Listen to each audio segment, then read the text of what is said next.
ക്യാമ്പിലേക്ക് അല്ലേ ഞാൻ മുതലാളി വിശേഷം മൈക്ക് ഓണാണ്ട. ഞാൻ മുതലാളിയെ കണ്ട് ലീവ് എടുത്തേച്ച് വരാം. നിങ്ങൾ പൊയ്ക്കോ. സുന്ദരേശ വേഗം വന്നം. വിട്ടോ.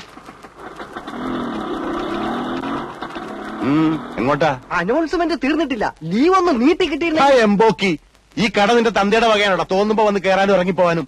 ഞാൻ ശമ്പളം തരുന്നതേ ഇവിടെ പണിയെടുക്കാനാ, നാടകം കളിക്കാനല്ല. നിന്നെ ഇനി വേണ്ട വേറെ ആളെ വെച്ചു. മുതലാളി, തൊഴിലും കലയും ഒരുമിച്ച് കൊണ്ടുപോകുന്ന ഒരു കലാകാരന്റെ ബുദ്ധിമുട്ട് മുതലാളി മനസ്സിലാക്കി. അതാ പറഞ്ഞത്, ഇനി നീ കടയിൽ നിന്ന് ബുദ്ധിമുട്ടണ്ട, നാടകം മാത്രം കളിച്ചാ മതി. കുറെ അലവലാദികൾ ഇറങ്ങിയിട്ടുണ്ട് നാടകം പറഞ്ഞ് ബുദ്ധിമുട്ടിക്കാൻ. നാടകത്തെ പുച്ഛിക്കരുത് മുതലാളി. നാടകം എന്റെ പെറ്റമ്മയും പേശങ്കട എന്റെ പോട്ടമ്മയുമാണ്. എനിക്ക് രണ്ടും ഉപേക്ഷിക്കാൻ പറ്റില്ല. അധികം നിന്ന് വാചകം അടിച്ചാ നിന്റെ അണ്ണാക്കിൽ ഞാൻ 12 ഒരു ഒഴിക്കും. മണ്ണെണ്ണ വേണ്ട മുതലാളി, പഞ്ചാര. വിശ്വംബര, നീ ഇടിച്ചു കയറി ഒരു തൊഴിലാളി വഞ്ചകനാകരുതടാ. നിനക്ക് പുഴയിൽ ചീഞ്ഞ തൊണ്ടുവായിരുന്ന നല്ല അന്തസ്സുള്ളൊരു പണി ഉണ്ടായിരുന്നല്ലടാ. അവിടുത്തെ നാറ്റം പോരാഞ്ഞതാണോടാ നീ ഇവിടെ വന്ന് അതിനും അഴിഞ്ഞു നാറിയ റേഷനരി വാരുന്നത്. നീ ഇത്ര അതപ്പതിച്ചതാണ് ഞാൻ കരുതിയില്ലടാ.